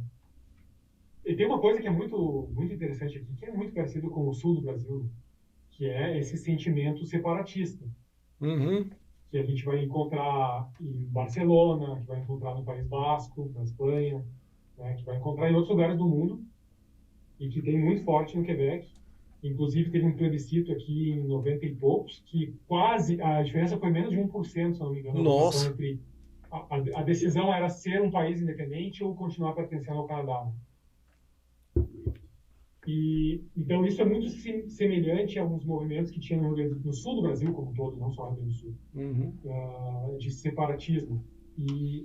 Mas eu acho que isso perdeu força aqui, porque eu falei para vocês antes, as novas gerações eles não estão interessados nisso, entendeu? Isso é coisa dos mais velhos, de modo geral. Entendi. Verdade. Beleza. Tarso, eu vou te fazer... Os mais novos eles estão interessados em falar as duas línguas, em aproveitar a segurança e as oportunidades do lugar, né? Eles não estão muito... Bacana. Até porque uma eventual separação traria consequências econômicas, né? Eu não sei falar sobre isso, mas já me falaram algumas coisas sobre questões de impostos que o Canadá remete para o Quebec e que ficaria sem, né? Então, não sei se é muito vantajoso.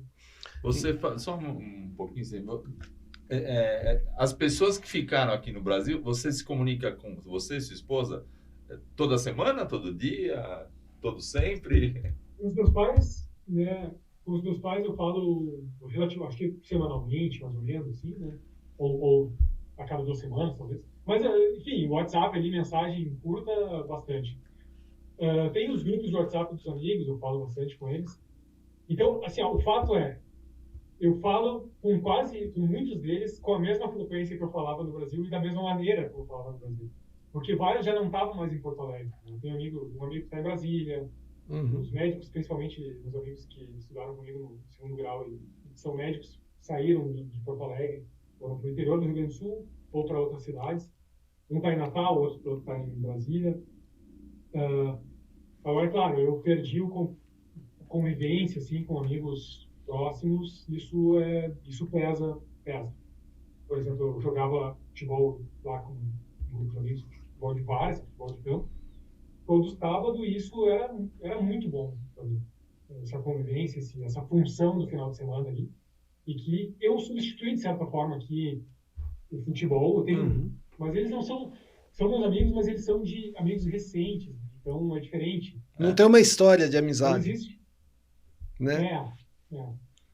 E você falou do parque. Esse parque tem bicho grande? Tem urso?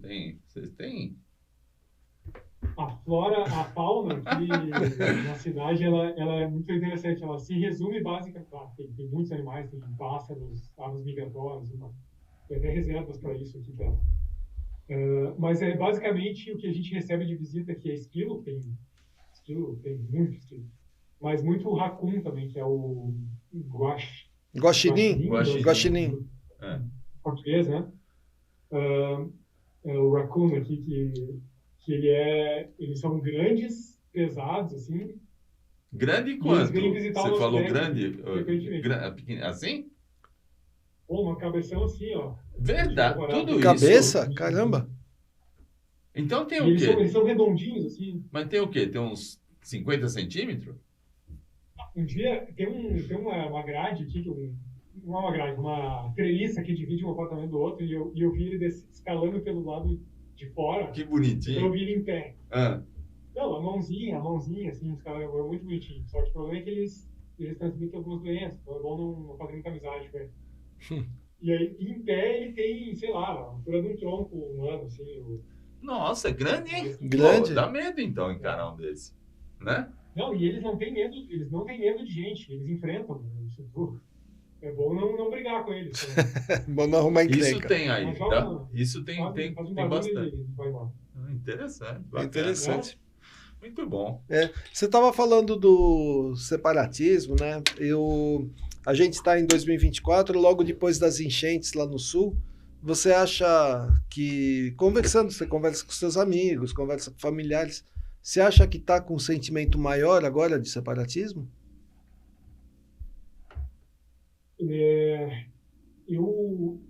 No momento da crise lá, eu comecei a pensar algumas coisas sobre isso. É claro que ninguém vai saber responder isso. Essa resposta ela vai vir em breve, talvez. Mas agora é muito o olho do furacão.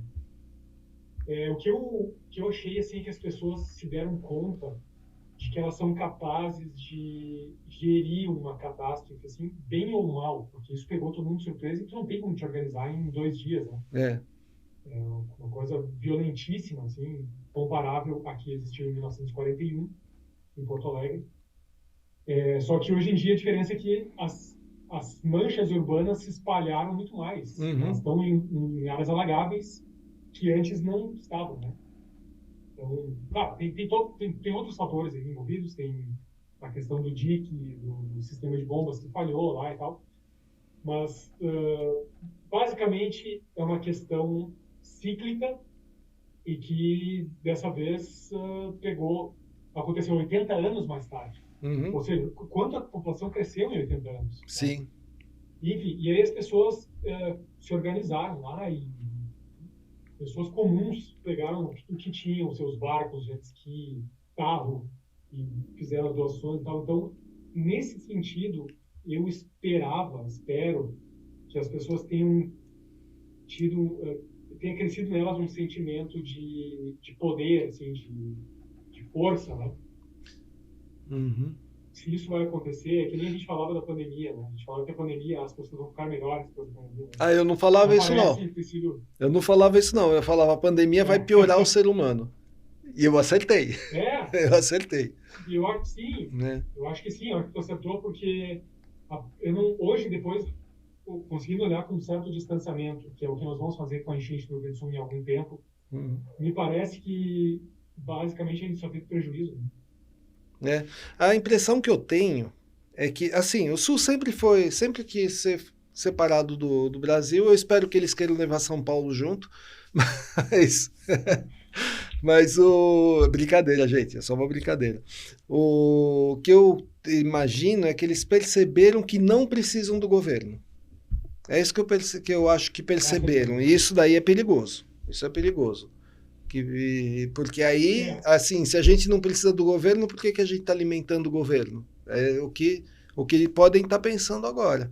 É complicado isso daí. Obrigado por ter colocado tão precisamente, era isso que eu queria dizer. Uhum. Talvez eu só diria assim, não precisam tanto do governo, sabe? Uhum. E se não precisam tanto, reduzir um pouco todo esse custo, talvez fosse interessante. Mas é que aí são tantos os desdobramentos e como a gente vai fazer isso e... Não sei. Na verdade, assim, na Constituição isso daí é crime, tá? Falar nisso, por exemplo, você incentivar isso é crime. Então, acho que não é tão fácil conseguirem. Eu espero que não, porque assim, eu gosto muito do Sul. Não quero ter que usar um passaporte para ir para o Sul. Então... sim. Essa ideia do separatismo ela envolveu várias configurações, né? Uma delas era incluir o Sudeste também. Uhum. Mas eu acho isso muito difícil de acontecer. Sim. Agora, se o Brasil como um todo fosse... se a gente melhorasse o país, assim, como nação, o potencial é muito grande e eu vejo isso cada vez mais estando longe. Uhum. Quando tu sai do país, tu tem a oportunidade de colar e ver de fora. E tu começa a ver, é maravilhoso, o Brasil é maravilhoso, o Brasil tem muita coisa boa. Uhum. Só que tem coisas que atrapalham a gente, como outras nações têm outros problemas que atrapalham elas. A gente parece não conseguir se livrar disso, né? Eu vi um geopolítico falando o seguinte, e é verdade. Qual que é o grande problema do Brasil? O Brasil não tem noção de nação. O brasileiro não enxerga o Brasil como uma nação. É diferente de um americano, é diferente... Por exemplo, eu estava lá no México, sei lá, uns 5 anos atrás, eu participei do Dia da Independência deles. É uma festa, eu participei da festa. É uma festa muito... É que nem a nossa festa de final de ano aqui, só que vai até o dia seguinte, tá? Não é só a passagem. E com muita festa, muito fogos, muitas coisas, como final de ano, só que o pessoal fica até de madrugada, até o dia seguinte, fazendo muitas festas nas praças das cidades e tal. E o mexicano da empresa da Educaconte perguntou para mim, como é que é no Brasil? Eu falei, no Brasil é. Ele começou, eu falei, é um desfile, ali não tem muita festa. Por quê? Porque a gente nunca precisou brigar pela nossa nação. A gente nunca precisou... porque eles tiveram uma guerra para se separar, né? A gente nunca precisou. Então, a gente não tem essa noção de que é nosso, que eu tenho que preservar, que eu tenho que comemorar porque eu consegui, que a gente ganhou, a gente não conquistou. É mais ou menos isso. Então, a gente não tem a noção... a nação na gente mesmo, né? Por exemplo... Eu tô aqui, mas eu tô aqui pelo meu país. A gente tá assim, eu tô aqui por mim. É mais ou menos assim. Mais individual. Isso, cara, isso é muito importante, isso é diferente aqui. Existe um sentimento de coletividade, sabe? Da importância de agir coletivamente, da repercussão disso. Eu falo com a minha esposa o tempo todo sobre isso. A gente nota que as pessoas elas estão preocupadas em agir, assim, em não afetar o outro negativamente, né? De modo geral, né? De modo geral, claro que isso depende de pessoa para pessoa, mas eu observo essa diferença quando eu comparo com o Brasil. E tu tocou num ponto muito importante aí, que é as guerras. Né? Por que será que a gente canta o hino do Rio Grande do Sul antes dos jogos de futebol e em várias ocasiões? Por que todo mundo sabe cantar o hino lá? Tem algumas razões para isso. Uma delas é essa que tu falou. O Rio Grande do Sul era o estado, a fronteira do extremo sul do Brasil. Uhum. A gente estava lá segurando, entre aspas, né? A gente estava... Aquela fronteira variável, que mudou muito ao longo da história, era o fim do Império Português, do Império de Portugal no Brasil. Então, essas guerras, e depois terminando com a Revolução Farroupilha, quando foi feito um acordo lá com o Império e aí a guerra terminou depois de 10 anos, isso tudo motivou um sentimento de pertencimento ao lugar e de defesa daquele território, sabe? Então, não é à toa que existe esse sentimento de um certo patriotismo em relação ao Estado. Uhum. Isso é muito interessante. Não por acaso, talvez, o Quebec tenha a mesma coisa. Afinal de contas, eles foram invadidos aqui e perderam a guerra para o Império Britânico aqui.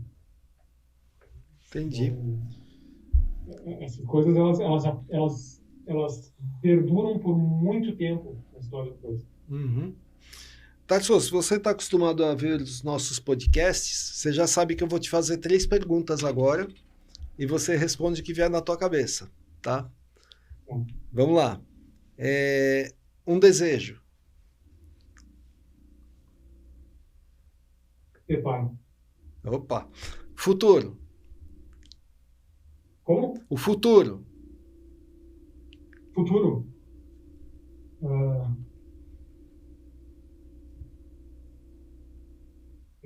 Uma vida boa no Quebec.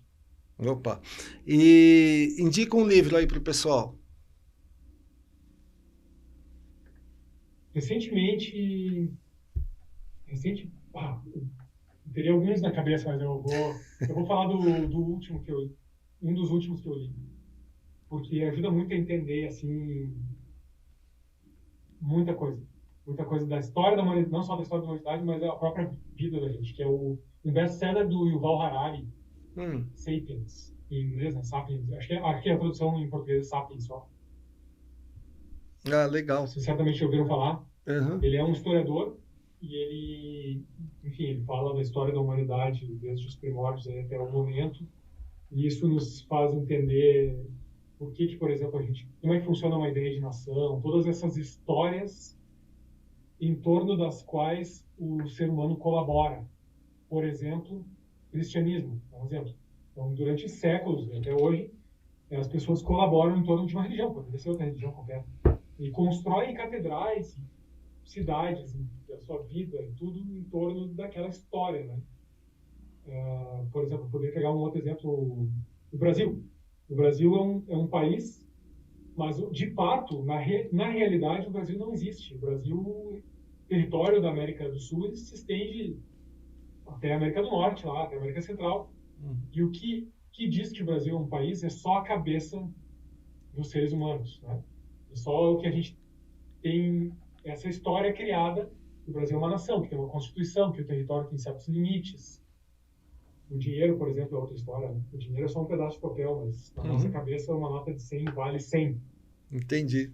Então é muito legal. E entre outras coisas, é um livro muito legal. Bacana. Posso indicar outro livro? Pode, claro. Eu queria falar antes, quando entrou no assunto do Rio Grande do Sul, para quem não é de lá, tem um romance escrito por um escritor famosíssimo nacionalmente e no Rio Grande do Sul também, que é o Érico Veríssimo, que é O Tempo e o Vento. O Tempo e o Vento. O Tempo e o Vento. Tá, maravilha. São 3 volumes. Maravilha. São 3 volumes.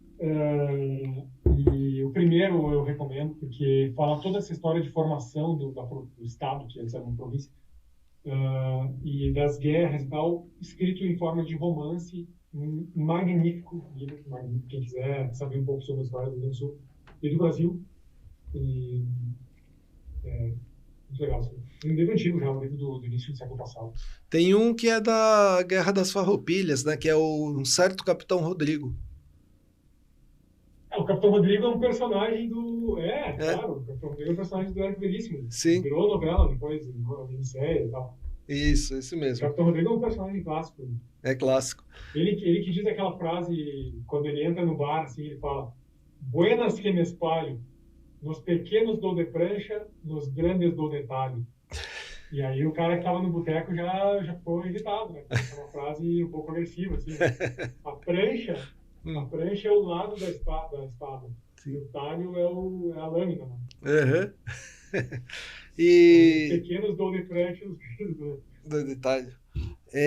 Faz o teu jabá aí, que você tem empresa aqui, né? Faz as tuas redes sociais, é hora do teu jabá. Tá. Bom, eu uso o Instagram, basicamente, né? Tarso Hofmeister no Instagram. Tarso Hofmeister. E eu praticamente não uso o Facebook. Até curiosamente, o Facebook aqui é muito mais usado do que o Instagram. Olha. E as pessoas usam menos o celular em geral. Uhum. E eu trabalho com um projeto arquitetônico, né? Sempre trabalhei com isso, trabalho com um projeto de edificação. Meu mestrado é na área também na área de projeto, mas com uma ênfase em arquitetura bioclimática, né? Uhum. Seria legal falar um pouco sobre isso depois, se tiver tempo. E, enfim, passei a minha vida inteira estudando projeto e arquitetura. E como diria um professor meu, a arquitetura é uma cachaça. Depois que tu entra, tu não sai mais. É um negócio fascinante. Eu não paro nunca de trabalhar, porque eu estou na cidade e estou observando as coisas. Né?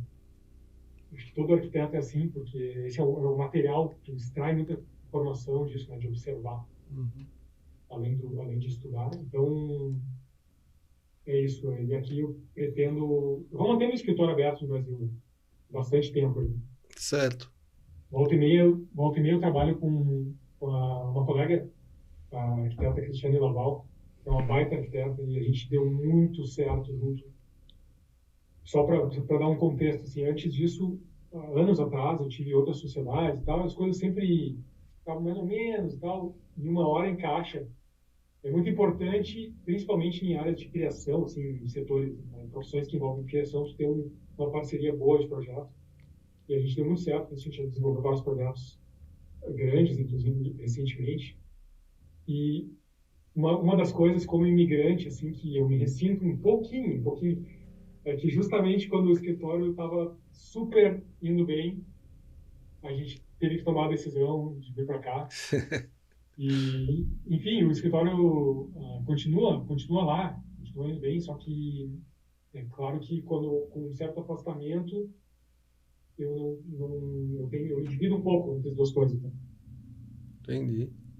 E é isso. Isso que você tem atrás de você aí é um monitor de computador antigo? Cara, isso aqui é um... Não, ali. É um Mac dos anos 80. A Mac dos anos 80. Que inclusive funciona. Olha. Tem até uns disquetes aqui. O mouse... O mouse mouse. é um mouse de um botão só. Eu lembro desse mouse. Barato. O computador todo está aqui, né? Olha. É um dos primeiros Macintosh, não é? É um dos primeiros. É um dos primeiros. E, na verdade, ele não é nosso, ele é do cara que aluga aqui o papel. Tá. E ele que estava me contando a história, que ele ligou outro dia e funciona. E ali também é antigo. Ali é um rádio, né? Cara, aqui é um rádio. Eu estava mexendo aqui, ele provavelmente não funciona mais, não sei. Mas ele tem um botão aqui para sintonizar. Queria que vocês pudessem ver aqui, não sei se dá para ver isso. É extremamente sensível, tudo feito de madeira. É um rádio com transistor, né? Um rádio super antigo. Esse tem 100 anos. Esse é bem antigo. Barato. O apartamento que a gente está, ele é de 1910. Tá. Olha isso. Então, tem 114 anos. Bacana. E tá aí, né? Todo bairro tem a cidade. Uma coisa que a gente não perguntou. A gente não perguntou uma coisa para você. Aí tem problemas naturais, assim, furacão, terremoto, alguma coisa? Basicamente, as coisas são mais relacionadas à neve, né? Nevasca. Tem uma área que tem uns abalos sísmicos, mas é pouca coisa. Acho que é meio que no nível de São Paulo. São Paulo às vezes sente alguma coisa. Sente. Tá um terremoto na América Central, ali na Bolívia, sei lá. E São Paulo sente alguma coisa, né? Peru. E, então, o que acontece é que no inverno tem tempestades de neve, tem também o verglac, que chamam, que é algumas condições ambientais fazem com que a água congele nas árvores e fica tudo extremamente pesado e quebram e caem as árvores. E aí dá um monte de prejuízo, muita gente fica sem luz, e as equipes começam a trabalhar e tal. E teve um evento climático desse em final dos anos 90, foi bem sério. Muita gente ficou sem luz por muito tempo. E vocês imaginem a temperatura lá fora, menos 20, e a tua casa sem aquecimento. Nossa. Em poucas horas ela está na temperatura exterior, entendeu? É. E aí o que acontece, inclusive estudam as crianças nascidas nessa época, por volta dessa época, para ver o efeito desse trauma, porque foi uma coisa meio catastrófica mesmo. Nossa, imagina. Tarso, muito legal o papo com você. A gente vai te chamar outras vezes. A gente podia combinar de chamar você com a Roberta também, né? Ah, isso é legal. Podia combinar. Eu vou falar, já vou passar para o Duca aqui, que o Duca é que faz o Duca Reis, que faz a ponte, né? Com vocês. Aí já vou passar a fazer você com a Roberta. Porque ela deve ter bastante história também para contar, da parte de nutrição, de como que ela foi, como que ela chegou aí, né? Hoje. Que eu lembro que ela estudava pra caramba, né? Super estudiosa. Então, é legal. Mas foi muito legal o papo. E qualquer dia eu vou te visitar aí. Eu apareço de repente para tomar um café. Bato na porta assim, tá, só vim tomar um café e vou ficar uma semana, tudo bem? Essa vai ter que acontecer, Sim, com certeza. Com certeza. Em algum momento. Muito bom. Cláudio, bacana. Ney, muito obrigado aí pelo convite. Obrigado a você. Deixa eu só esclarecer uma coisa aqui, porque você está me chamando de Ney, o pessoal deve estar achando esquisito. O Tarso, ele é meu sobrinho, ele é filho da minha irmã, né? A gente não falou no começo. E na minha família, muita gente me chama de Ney, né? Que é do Sidney. Então é filho da minha irmã que mora no sul, que estava lá no sul agora, a gente super preocupado, né, com a enchente, mas graças a Deus ela está num lugar alto, inclusive ela está ajudando, ela e o marido, Sandoval, eles estão ajudando o pessoal lá, eu vejo pela internet, eles fazendo esse trabalho aí, né, mas na hora eu fiquei super preocupado, pra caramba preocupado, né, mas ainda bem que correu tudo bem. Tá, só a gente vai se falando então, bacana. Beleza? Tá bom. Tá. Parabéns. Então, Parabéns pela iniciativa. Brigadão. Valeu. Obrigado. Muito legal esses esclarecimentos para quem quer ir para o Canadá, quem pensa algum dia aí também, né? Bom, muito bacana. Muito. Queria então te agradecer, Tarso. Muito obrigado por estar esse tempo aqui com a gente. Agradecer o Cláudio, que está aqui. Obrigado. Beleza? Obrigado. Sim. E a gente foi.